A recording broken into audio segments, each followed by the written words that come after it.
Bismillahir Rahmanir Rahim. Alhamdulillahi Rabbil Alameen. Wassalatu wassalamu ala khatamil anbiya wa sayyidil mursaleen wa ala alihi wa ashabihi al-ghurril mayamin wa man tabi'ahum bi ihsanin ila yawmiddin. Amma ba'd. A'udhu billahi as-sami'il alim minash shaitanir rajim. Bismillahir Rahmanir Rahim. Wa ma arsalnaka illa rahmatan lil alamin. وقال رسول الله صلى الله عليه وسلم من لا يرحم لا يرحم. Respected brothers and sisters, today I will be addressing the ongoing catastrophe in Palestine, in particular Gaza, where a genocide of the innocent women, children, and men is taking place. This is an unprecedented event that's taking place right in front of our eyes, whereby the whole world is watching and feels powerless to do anything effective to stop the genocide. To the contrary, we have journalists and politicians trying to justify the mass murder of thousands of children in particular and civilians in general. You will find many Western politicians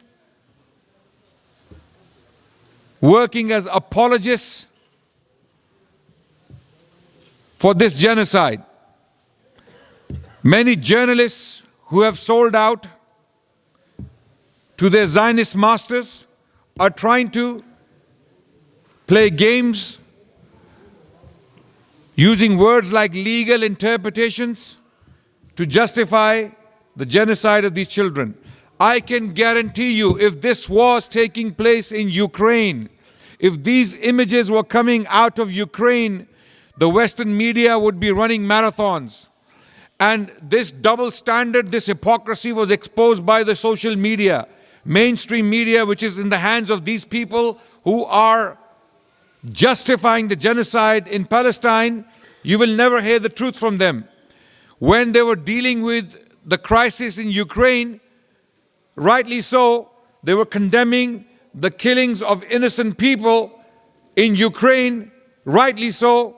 When they were talking about Russian aggression against children and women and civilian areas being bombed, rightly so. The same people now are finding it difficult to use the same strong language against the Israeli Zionist aggression. For some reason, they have gone deaf, dumb, and blind. And the world has woken up. You don't need the Muslims to scream and shout in the streets anymore. This global hypocrisy on an industrial scale, on an astronomical magnitude, unprecedented level of hypocrisy and double standards is being exposed for what it is. And I want to clarify from the get-go. Some Zionist propagandists, they try to play this game that this is an anti-Semitic exercise. This is global anti-Semitism. So what they want is, they want the whole world to accept the genocide of innocent Palestinian children, and anyone who criticizes them for their actions, they accuse those people to shut them up of anti-Semitism. So let me clarify from the get-go. This is not about the Jewish people. The Jewish people have nothing to do with this. The Jewish people have been coming out in large numbers like never before. In New York, there was a protest by the Jewish people. They came out in their thousands and they said, "Not in our name." Never again for everyone, not for the Jewish people only. You know this slogan, never again? This actually refers to the Holocaust. Nazi Germany, they killed millions of Jewish people, civilians, innocent people. They were sent to gas chambers by Hitler and his establishment. And then this slogan came out, never again. Absolutely never again. Never again for everyone. Never again for any human being. Never again even for animals. We cannot tolerate the genocide of anyone or anything. Never again for all people. And this is what the Jewish people have been saying in New York lately, in the thousands. So this is not about the Jewish people. I want everyone to be very careful to not make this a problem of Jewish people. Rather, this is one group of extremists, genocidal, racist, apartheid-driven extremists called the Zionists. It is about them. They are the ones who are doing these crimes. They are the ones who are dropping these bombs on children. So, make no mistake. How did this all start in the first place? I want to talk about the history very, very quickly. This land called Palestine belongs to all people. It doesn't belong to one group of people. Anyone who claims that is simply mistaken. Because the land of Palestine was inhabited by many different nations, different religions at different times. Even the Israelites came to the land of Palestine from outside. If we are to believe that the Israelites are the children of Ibrahim alayhi salam, then the land that belongs to them is Haran in Turkey. Go and take that land, because that's where the origin is. The father of the Israelites and the Ishmaelites, the father of the Jewish people and the Arabs, who was that? Abraham. The Israelites and the Arabs, they trace their lineage back to a man called Abraham, Ibrahim alayhi salam. Where was he born? According to most reports, he was born in current-day Turkey, in a city called Haran. And he was active in Mesopotamia as a young man when he started to preach the religion of monotheism, or what we call Islam today, alhamdulillah. So, if any claim is to be laid upon a land, then it should be that part of Turkey. It belongs to both the Arabs and the Israelites, because they are the children of Ibrahim. Doesn't make sense. If the Arabs turned up today in Haran or in Turkey, in that territory, and said, this land belongs to us because it belonged to our father came from here. They have a right to say that, right? But it wouldn't make sense. Those people would say, okay, yeah, that's true. That's nearly 3,000 years ago. He was here, but he moved away, right? So when people claim that this land only belongs to one group of people, this is gross error. This is anachronism. This is a mistake, to put it politely. Okay? And amazingly, a lot of these people who are claiming this, using this idea that this land was promised to the Israelites, okay, they don't even believe in God.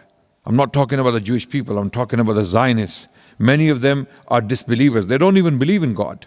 They don't believe in God. Many of these Zionist IDF soldiers and generals and colonels and Israeli politicians, they are atheists. They don't believe in God. They don't believe in God, but they believe in His promise. When you ask them, why do you occupy this land? They say, this land belongs to us because God promised it. Do you believe in God? No, we don't. It's ironic. Okay? Jewish people lived with the Muslims for over 1,000 years. Muslims protected the Jewish people from extinction. I will come to address that very, very quickly in due course. So, the Israelites came to the land of Palestine after Moses. Moses has liberated them from the tyranny of Pharaoh.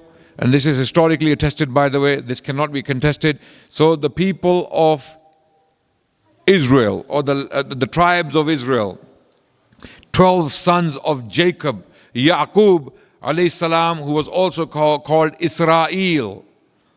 Okay? And the word Ismail and Israel has similarity, right? Il is basically Allah. The word Allah is El, Ilaha, in the Hebrew language. Okay, Elohim, Il, El, Ilahi, Allah. The root word is exactly the same. Ismail means God hears, God listens. Okay, so Ismail was a brother, half brother of Ishaq. Ishaq alayhi salam had a son called Jacob. Yaqub, also called Israel. He had 12 sons. Their children lived in Egypt, and they were brutalized by the family of the Pharaohs, or this dynasty called the Pharaohs, for centuries. So then comes this prophet called Musa alayhi salam, also known as Moshe. He liberates them. He brings them towards Palestine, and then after he dies, the Israelites take the land of Palestine, and to be precise, when Dawood alayhi salam, King David, is in power, he takes the city of Jerusalem. And then this piece of land, 35 odd acres of land called the Temple Mount, is chosen as the sacred space to build the temple. Sulaiman alayhi salam, the son of Dawood alayhi salam, he builds the first temple, which is called Masjid al-Aqsa, mentioned in the Quran specifically as one of the holiest sites of Islam. Islam honored this place. Islam protected this place. Islam revived this place. Muslims came and gave the honor to this holy site, this holy sanctuary, the honor it deserved, as we will see. So Sulaiman alayhi salam, he decides to build this temple. The people, the original people of this land were called the Canaanites or Canaan. And they were driven out, or they were conquered by the Israelites. In particular, Dawood alayhi salam, King David, he took the city of Jerusalem. And Jerusalem is an ancient name of this city. You can find this name mentioned in ancient sources. So, after Dawood alayhi salam consolidates his power, his son comes to power, also a prophet of Islam, Sulaiman alayhi salam, or a biblical prophet also, an Israelite prophet. He builds the first house of Allah to worship, dedicated to worship of Allah, one God. And this is the place we call Masjid al-Aqsa. Long story short, after the death of Sulaiman alayhi salam, the Israelites split into two states, the northern state of Israel and the southern state of Judea, with its capital as Jerusalem. The northern state, called the state of Israel, had its capital called Samaria or Samaria. Okay? And then another dynasty, another civilization called the Assyrians, they attack the northern state and they take 10 Israelite tribes into exile, never to be found again. Never. They disappear from history. And then what is left of the Israelites is two tribes, the Benjamites and the Levites. They are ruling from Judea, this place called Judea, with this capital, Jerusalem.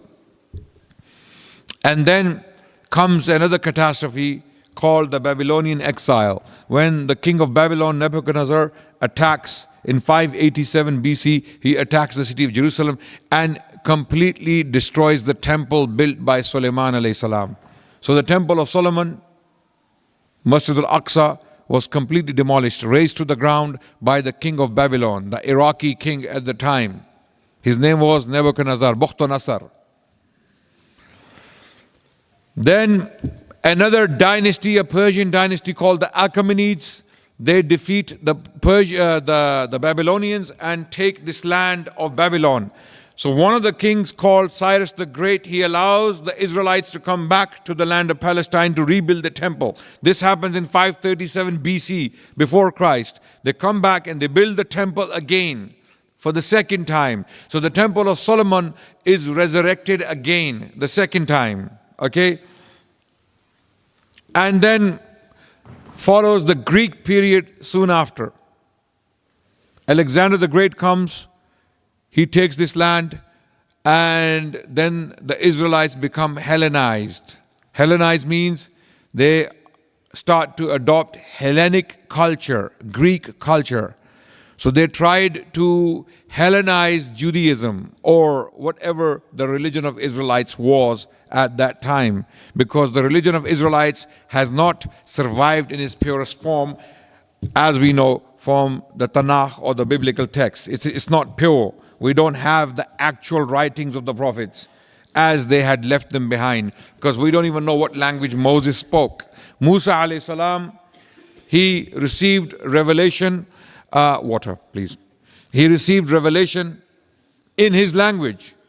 If you ask a Jewish rabbi today, a scholar of Judaism, what language Moses spoke, they have no idea. No one knows what language Moses spoke. So where are those teachings of Moses? What language did he receive the Torah in? They don't know. So what we possess today is basically translations made from the originals of Musa alayhi salam that were lost a long time ago. So what we have are the remnants of the messages of Israelite prophets. Effectively, Muslim prophets. These prophets were sent by Allah subhanahu wa ta'ala. They were all Muslims. They worshipped the same way. They had the same message. The message was what? La ilaha illallah. Hear, O Israel, the Lord, our God is one Lord. This was the message of all Israelite prophets. And if you look at their worship, how they prayed falling in sajda. If you go to the worship of Ibrahim alayhi salam, Musa, Harun, Dawood, Sulaiman, and Daniel later on, and then Isa alayhi salam, consistently, one message. Hear, O Israel, the Lord, our God is one Lord. And how do you worship that Lord? Falling on the ground on your face. For example, the Gospel of Matthew, chapter 26, verse 39, we are told that Jesus goes into the Garden of Gethsemane and he falls on his face to pray to God. How do you fall on your face? How do you fall on your face to pray to God? Sajda, prostration, what the Muslims do today. So we are actually following the purest form of the religion those prophets brought. And the Quran came as a muhaymin, as a protector, as a guardian over the messages that came with the Israelite prophets and were altered. So those Israelites who were influenced by the Greek culture, they tried to Hellenize Judaism or whatever the Israelite religion was. And then there was a revolt called the Revolt of Maccabees. Some traditionalists, some people who wanted to hold on to the Israelite tradition, they revolted and then they came to power. They ruled. Then soon after came the Romans. And Romans started to rule this province called Judea. Up to this point, the Israelites are still there. Okay, the Israelites are still there in the land of Palestine, in the city of Jerusalem. Okay. Then came the grand catastrophe. As a result of the rejection of true prophets of Allah. Isa alayhi salam, Jesus came, and the Israelites, most of them, disbelieved in him. They rejected him, and many Israelites followed him. He had many followers, many believers. In fact, the earliest Christians in the land of Palestine were Israelites. They were Israelites. Okay? And they are mentioned as Ebionites. In Christian histories, they are called Ebionites. These were Muslims. These people believed in Isa alayhi salam and his message. They did not reject him. While others, the temple authorities, the munafiqeen who were in the temple at the time, okay, two groups in particular, the Sadducees and the Pharisees, they rejected Isa alayhi salam and his message. And the Quran alludes to this point. The Quran actually mentions this indirectly. أعوذ بالله من الشيطان الرجيم بسم الله الرحمن الرحيم لعن الذين كفروا من بني إسرائيل على لسان داود wa Isa ibn Maryam, that the disbelievers from the Israelites were cursed by Dawood alayhi salam and Isa alayhi salam. They were cursed. Which disbelievers? Those who rejected these prophets and the teachings. And Isa alayhi salam came to warn these temple authorities that do not be hypocrites. Follow Allah. Many followed him. Many believers, many Israelite believers, they believed in him. And they recognized him as a true prophet of Allah. Others did not. And then Isa alayhi salam warned them that a catastrophe will strike you. If you don't follow, if you don't obey Allah, a catastrophe will strike. And what happens? Soon after, 70 CE, Romans come hard on the Israelites in the land of Palestine, and they decimate them. They destroy the temple, never to be built again, only to be built by Muslims later on.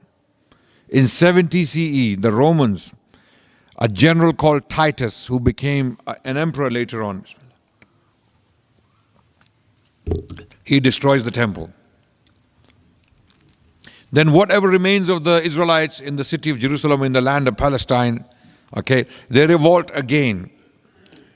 In 132 CE, they revolt again, and this time they were banished once and for all, never to return to the land of Palestine. Then starts diaspora, the Jewish Israelite diaspora. Okay, the Jewish people were banished from the land of Palestine on pain of death.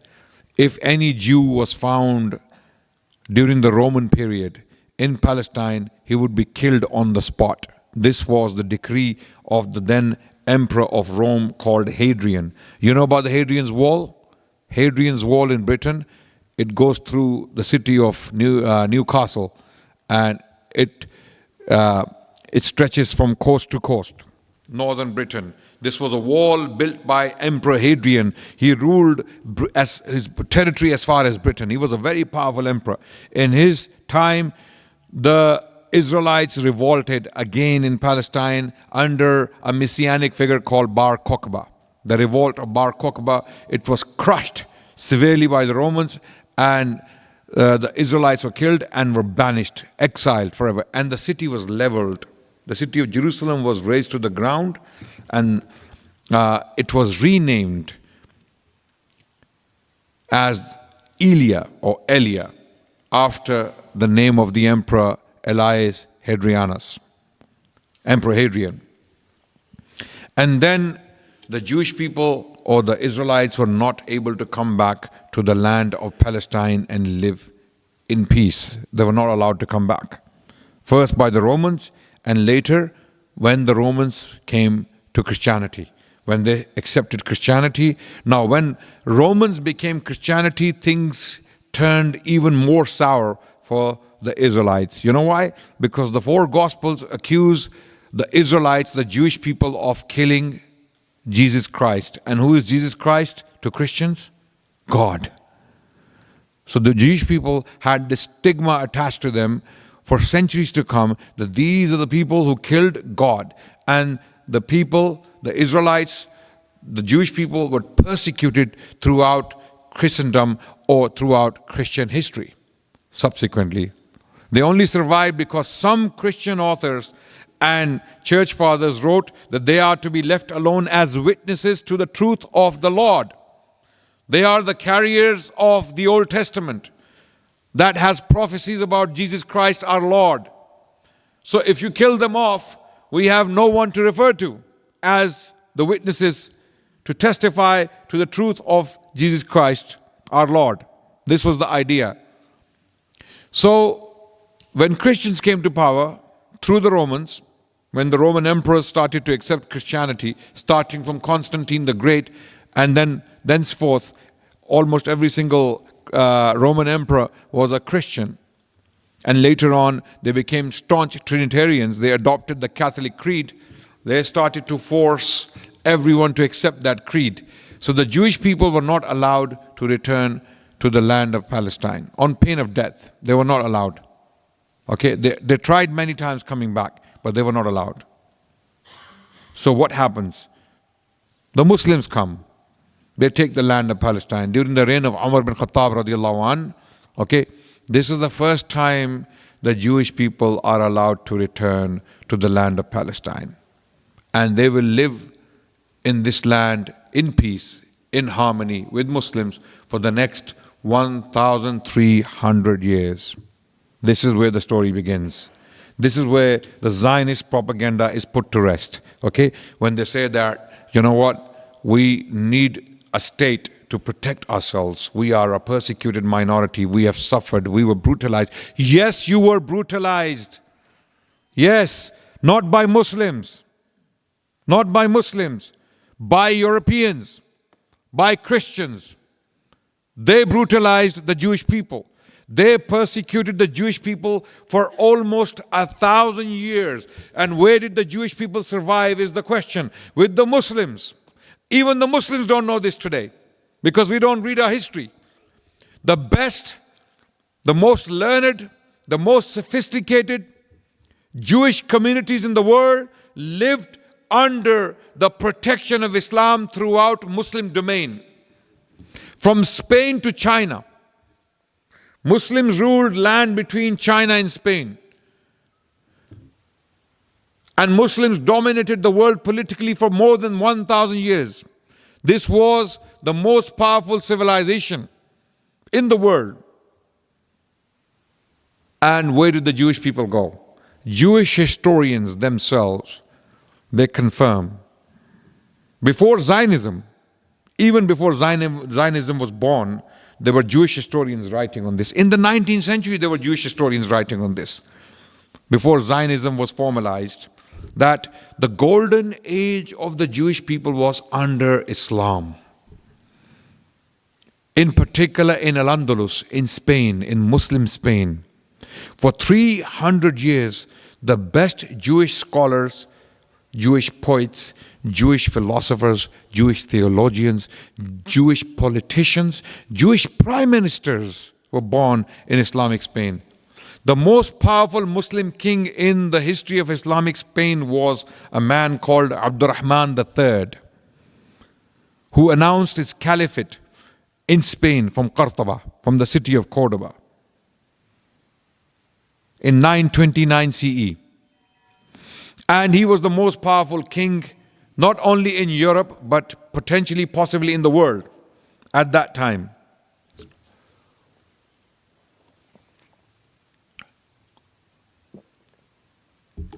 His prime minister was a Jewish man called Hasdai ibn Shaprut. Hasdai ibn Shaprut was his prime minister in Spain. And so powerful was he that he was helping the Jewish communities all over the world. He was using his influence as the prime minister of the most powerful king in Western Europe at the time, Muslim king, a caliph. He was the prime minister to caliph. Okay? So this propaganda, Zionist propaganda, that Muslims somehow, the Arabs, are anti-Jewish or anti-Semitic, is a lie. When you look at the history of Islam and the Muslim civilization, you will not find anti-Semitism or anti-Jewish policy. If the Muslims wanted to commit a genocide against the Jewish people, there would be no Jew alive in the world today. I can tell you that. Because the Jewish people could not live in Europe. They could not live in Europe. Europeans did not allow them to live with them. Europeans often committed mass murder against the Jewish communities of Germany, of France, and of Britain. The Jewish people were persecuted in Britain, in England. Okay, English kings repeatedly brutalized the Jewish community. In fact, the Third Crusade, when Richard the Lionheart was leaving for crusade for the Middle East, the crusade started with the Jewish people, the Jewish community of Britain. Then when the first crusade was happening, when many crusaders were leaving Europe for the Middle East, for Palestine, on their way to Palestine, they destroyed the German Jewish community on the way. And when they took the city of Jerusalem, the Crusaders in 1099 CE, even after that, Edward I, one of the most powerful English kings, who is buried in Westminster Abbey, who is buried in London, Westminster Abbey. If you go inside the Abbey, you will see his tomb. It is written on his tomb, the hammer of the Scots, the hammer of the Scots, because he hammered the Scots. Edward the Longshank, who is basically depicted in Mel Gibson's famous movie, Braveheart. Very cruel king, English king. He banished the Jewish people from Britain. He took their money from them because he needed money to build his Welsh castles, and he drove out the Jewish. I can give you examples upon examples. Where did these Jewish people go when they were banished? They came to the Muslims. First to Al-Andalus. When Al-Andalus fell to Catholics, the Jewish people, they were given two choices. You convert or you die. Okay? Very few escaped to Ottoman territories, and they became the most powerful Jewish community in the world under the Ottomans.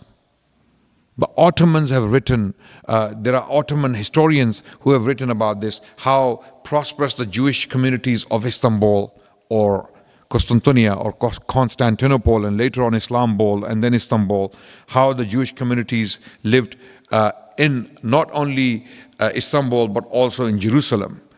The best, the most prosperous Jewish community in the world, okay, they were during the Ottoman period living in Jerusalem freely.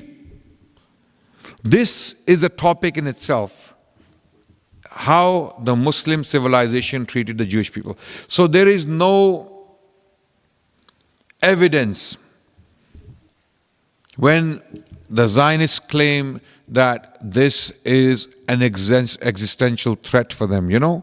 It's like criminals, thieves, when they're about to steal something from someone, they start to tarnish the name of the victim. They start to tarnish the victim. Like, we're going to steal from them, and when we steal from them, they're going to make noise. They're going to make noise. So before they make noise, start to accuse them of something stupid. This is the game that's being played. Yes, the Jewish people were brutalized. Yes, absolutely, they were brutalized by Christendom, by Europeans, by the West. They suffered severely, and they found refuge with the Muslim lands.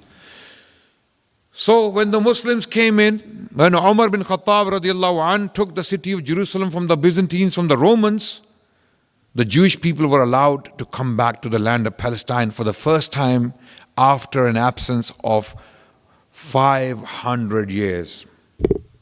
500 years the Jewish people could not live in the land of Palestine.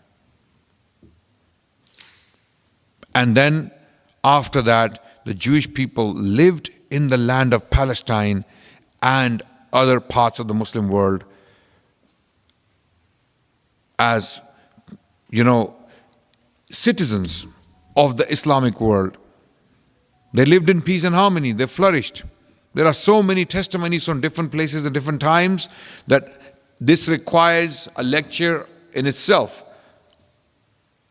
From Morocco to Egypt, to Libya, to Tunisia, to Algeria, to Yemen, to Syria, to Iraq, as far as India, Jewish people lived under the protection of Islam and Muslims.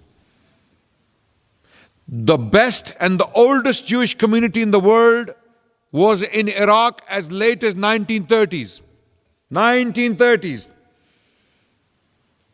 This Jewish community is the oldest, the purest Jewish community anywhere in the world. And they were there since the Babylonian exile that took place in the 6th century BC. Before Christ, the Jewish people, the Israelites, were taken by the Babylonian king to the land of Iraq, and they remained there even during the Muslim period. And this became, the Jewish Academy of Baghdad became the best Jewish academy. Darul Ifta of the Israelites from all around the world When the Jewish people needed rulings from rabbis, you know who would they appeal to? They would appeal to the sages of Baghdad or the sages of Babylon. The rabbis in Babylon, in Baghdad, in Iraq, during the Muslim period. How did that happen? What changed in 1930s? What changed is when European Jewish communities were persecuted by Europeans. Many Jewish activists, bankers, politicians, intellectuals were disturbed by anti-Semitism in Europe. You know, what happened in Germany didn't happen in a vacuum. There was a process. Every genocide has a process. Every genocide doesn't just happen. When you study any genocide in human history, you will see that there was a process behind that genocide. What people are saying about India now, the Muslims of India are facing the prospect of a genocide. And many genocide experts are warning people who studied the Rwandese genocide that took place in 1994, whereby 1 million people were killed in Rwanda. 2 Rwandese tribes fought each other, the Hutus and the Tutsis. 1 million people were killed in 100 days. In 100 days. That's approximately 10,000 people every day. In 1994.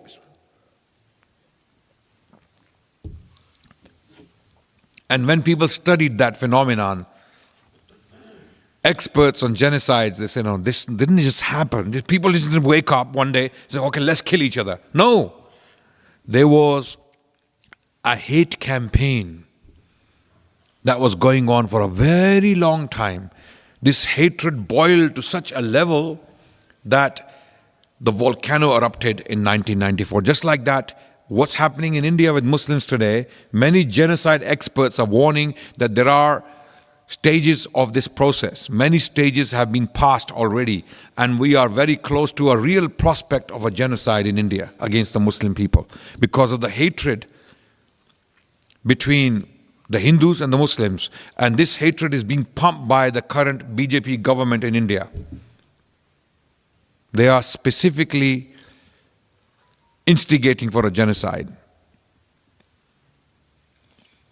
So,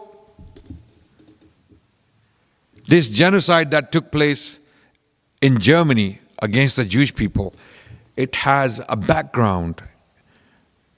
It has European anti-Semitism, anti-Jewish sentiment behind it. And many Jewish intellectuals in the 19th century had realized it. One of them was an Austro-Hungarian journalist called Theodor Herzl. Theodor Herzl had realized that there is a lot of hatred against the Jewish people. And the solution is a state for the Jewish people that can protect the Jewish people. So he wrote a book titled The Jewish State. And then a conference was held in Geneva, in Switzerland. I don't know if it was in Geneva, in Switzerland. The first Zionist Congress or conference in 1897, whereby many like-minded people came together and they decided that they need a state of their own. And they all agreed upon this idea of Zionism. Then was born this ideology called Zionism. Zion means Palestine. And the idea was to go back to the land of Palestine and take it. By hook or by crook, take the land. Even though many of these Jewish intellectuals, some of whom were actually atheists, they didn't believe in Judaism as an ideology, but they had this idea that we are ethnically Jewish, we are the same people. We can't get rid of our ethnicity. We can't get rid of our blood, our DNA. Therefore, we are Jewish by that virtue, because we come from that origin. They didn't actually believe in the religion. Many of them were atheists or agnostics. Are you with me so far? Yes? Right? So, many of them were disturbed by this anti-Jewish sentiment, blowing through Europe. Just like there is Islamophobia, deliberately pumped Islamophobia. Similarly, we had anti-Semitism in Europe going on. And many of them were disturbed for the right reasons. So what do we do? The solution was, let's take the land of Palestine from the Palestinians. At the time, Muslims. So they start to work towards acquiring that land, by hook or by crook. So Theodore Herzl himself, he went to Sultan Abdul Hamid, the then Ottoman Sultan, and he offers him to free all his debts he owes to Europeans. The debt he owed to Europeans, we will pay off the debt. Just give us the land of Palestine. Sultan Abdul Hamid refused flatly. This is, by the way, recorded history. This is from the memoirs of Theodore Herzl himself. This is from his memoirs. Okay? Sultan Abdul Hamid refused. There was no real prospect of that. Then comes the First World War. Then comes the First World War. And in this World War, the British managed to take the land of Palestine. Why? How? Long story. What was the Zionist connection in this? A very good question. A very good question. Okay?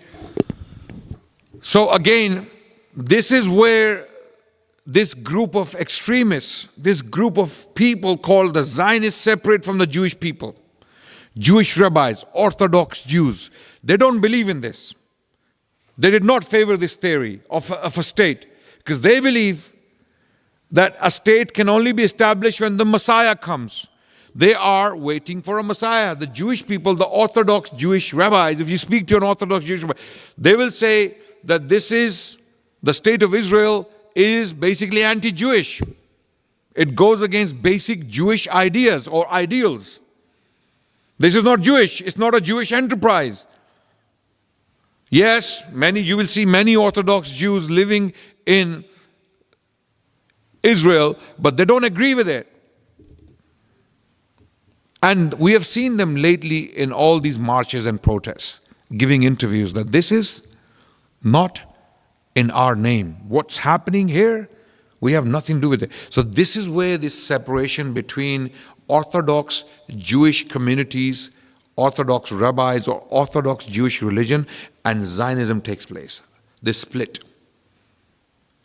Zionists basically are a group of people who favor this idea of snatching, literally stealing away the land of Palestine by hook or by crook from the Palestinians. This is what the idea constituted. This was their modus operandi. This is what they wanted to do.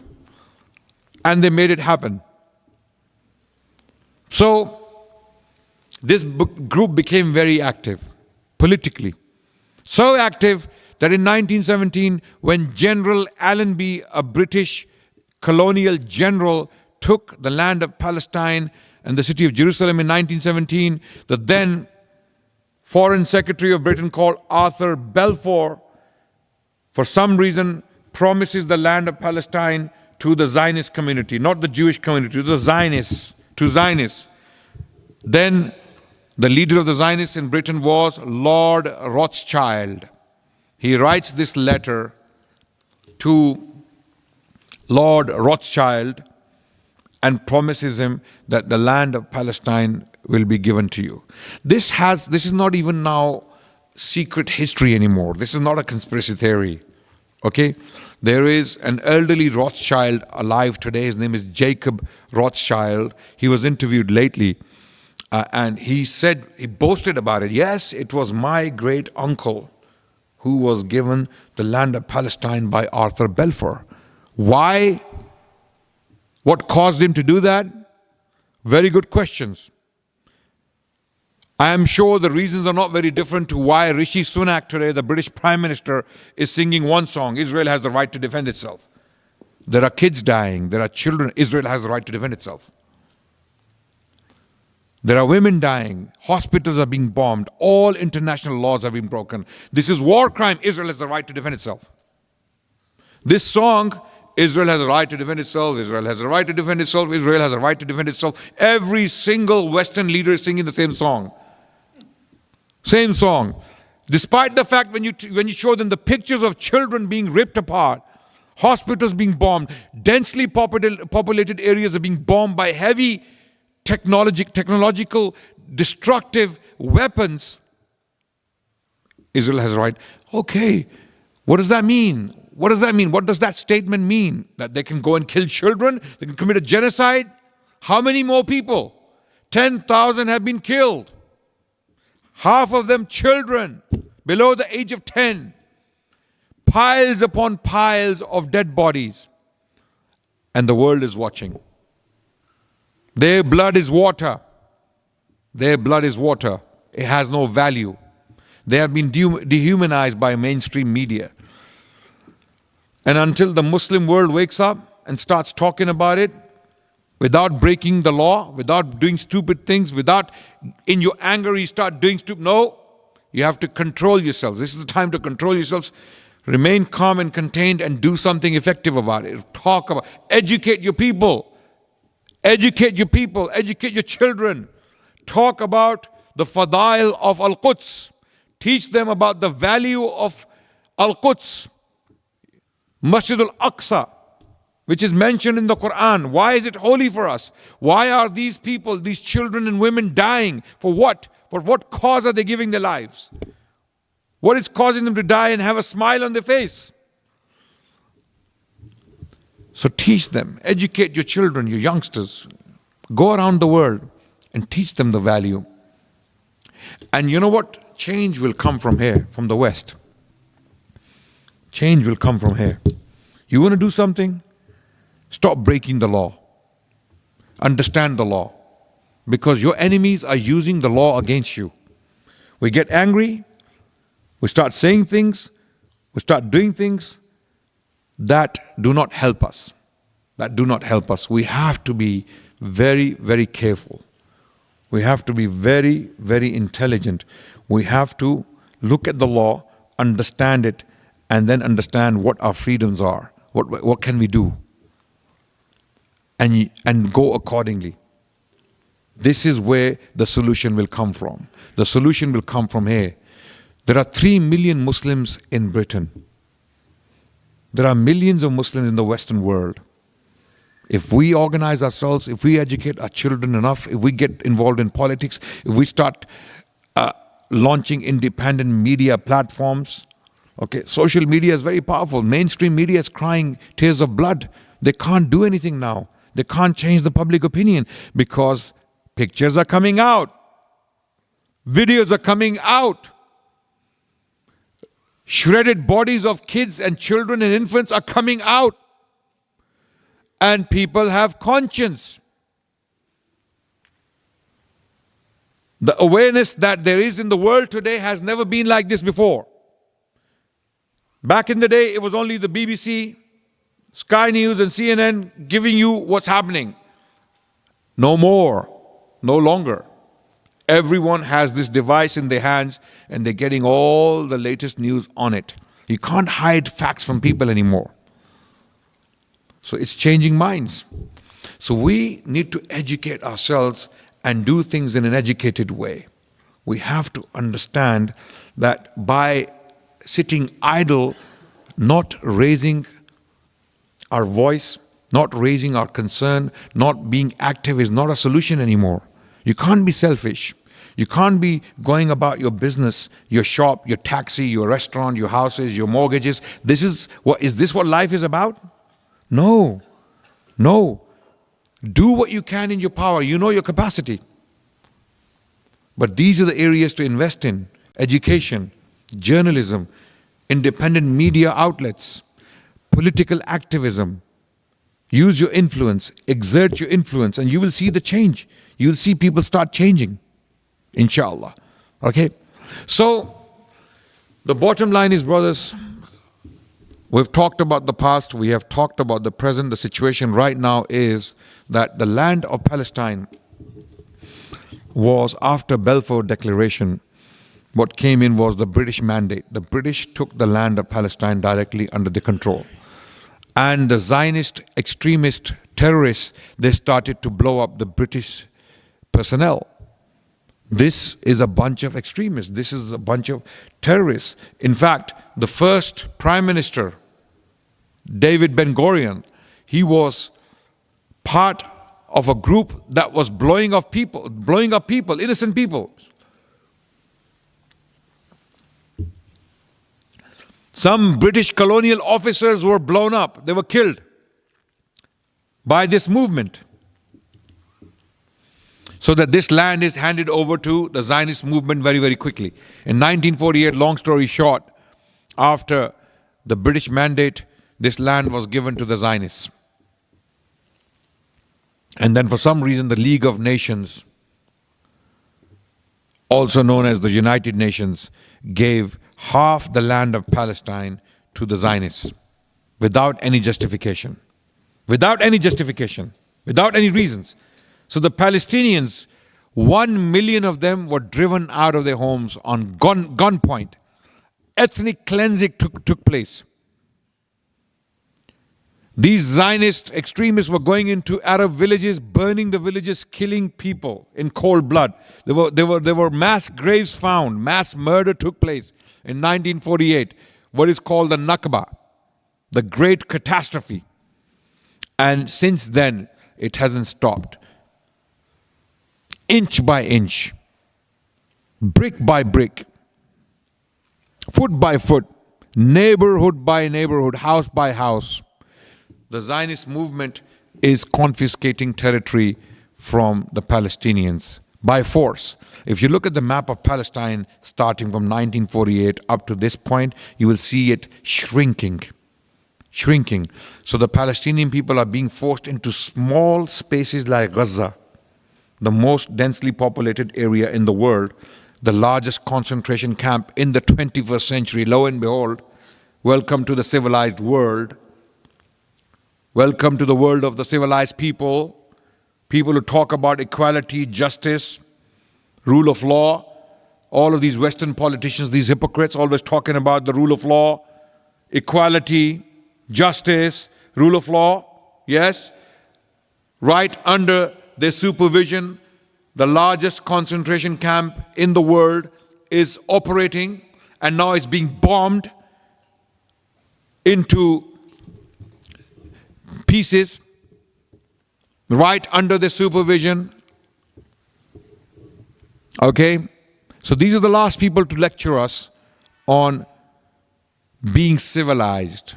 Okay, when this is the civilized world, okay, civilized world. So when they came to Ukraine, okay, same people using principles forgot those principles when it came to Palestinians. You might have seen videos flying around on social media, right? These European politicians talking about the rights of the Ukrainian people. The women and children of Ukraine are being bombed by vicious, barbaric Russia. Yes? You might have seen those videos, right? Same people, when it comes to the Palestinians, they have changed the language. Now they want to talk about interpretation of events. They want to talk about facts on the ground. We're not sure what's happening. We don't know the numbers. We don't know what's actually happening. We don't know who to believe. For some reason, they can't believe facts. Pictures, videos coming out, they don't know. These hypocrites and liars. So, since then, 1948, and one point I want to highlight very quickly, for 1,300 years, the Jewish people lived side by side with the Muslims. Side by side with the Muslims. What happened in 1930s? All of a sudden this changes. You know why? Because the state of Israel was created, and now those actions of the Zionists were making it very difficult for the Jewish people living in Muslim lands to feel safe anymore. So they were forced to move to the state of Israel. Many of them had businesses. They had family, relations with Muslims. They had good things going with the Muslims, from Morocco all the way to India. Large Jewish communities in places like Morocco, Libya, Egypt, Yemen. All of them, they started to move to Israel. You know why? Because they're not there because they wanted to move to Israel. Because it became so difficult because of the atrocities being committed by the Zionist movement in Palestine. They were forced to move, and they were actually bullied to move to Israel. And today, many of them, their children, are speaking up. Not every Israeli citizen is in favor of what the government is doing. This government consists of a bunch of racist, genocidal maniacs who are a bunch of fools, to put it in simple terms. How can you do this and expect the world to accept this? How can you shred children? How can you put them in a grinder? It's like throwing a child into a washing machine. Can you imagine that? Can you imagine putting a child into a grinder? You know a grinder? What does a grinder do? It grinds, right? This is what they're doing to children. They're bombing densely populated buildings. When those buildings collapse, they collapse on top of children. We have seen children with their heads open. We have seen children with their legs missing. We have seen children with the, they are in Jannah. We believe they are in paradise. You haven't done anything to them. We will see them. We will see them in the next life. Inshallah. These children will take their parents to paradise. Okay?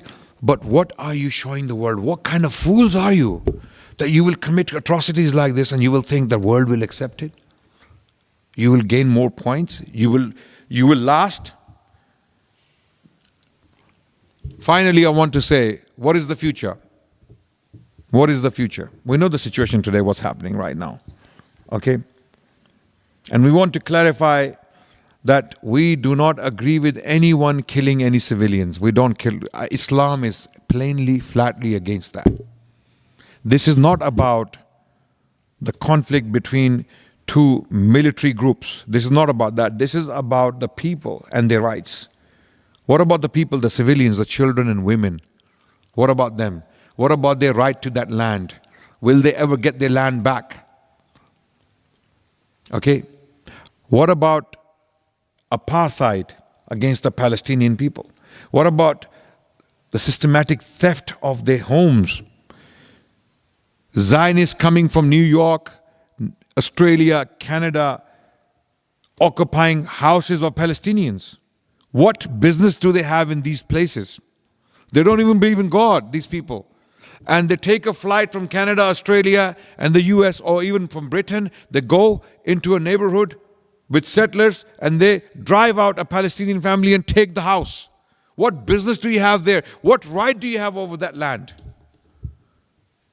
Imagine coming into a house and driving the entire family to live in the toilet and force them to drink from sewer. This is what's happening. That's the situation right now. And it cannot go on for long. Believe me. Okay? This kind of oppression, history has taught me. I'm a student of history. History has taught me this kind of oppression cannot last. It will never go on forever. It will end. Okay? Every oppressor, every zalim, every tyrant, every genocidal maniac eventually self-destructs.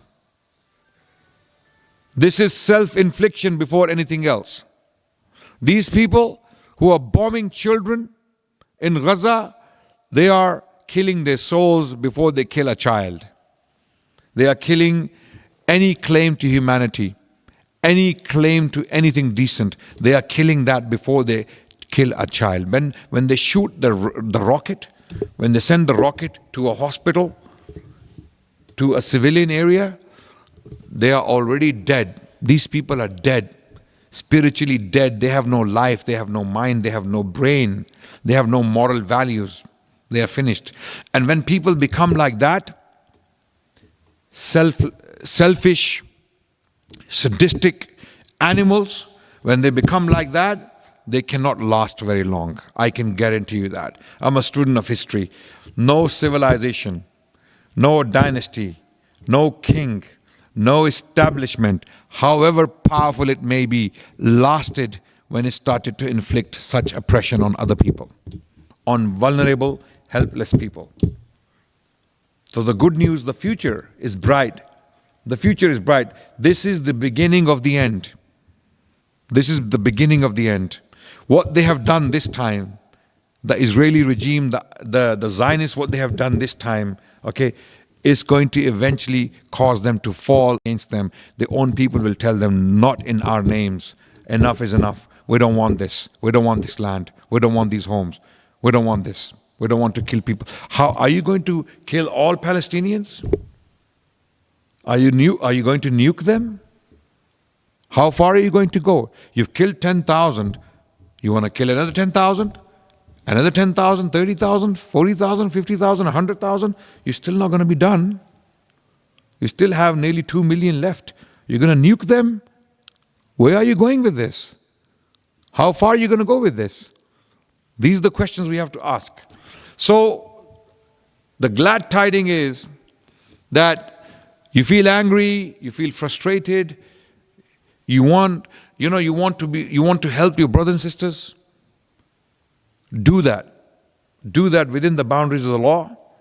Okay, there is a lot you can do, and leave the rest to Allah subhanahu wa ta'ala. Do your best in your capacity, with your education, with your influence, okay, with your reach, wherever you can reach. Do as much as you can, without, again, to emphasize the point, breaking the law. Okay, and watch Allah do what He does. This is the beginning of the end of this tyrant, genocidal, apartheid regime. Okay? Because people like this, who have no compassion, who have no mercy, no sense of justice, no sense of value for human life, they cannot last very long. Their days are numbered. Their days are numbered. Okay? They will face Allah's justice in this world and in the hereafter. Jazakumullah khairan for listening. Thank you so much. And I will take questions, inshallah, if you have any questions. Walhamdulillahi Rabbil Alameen.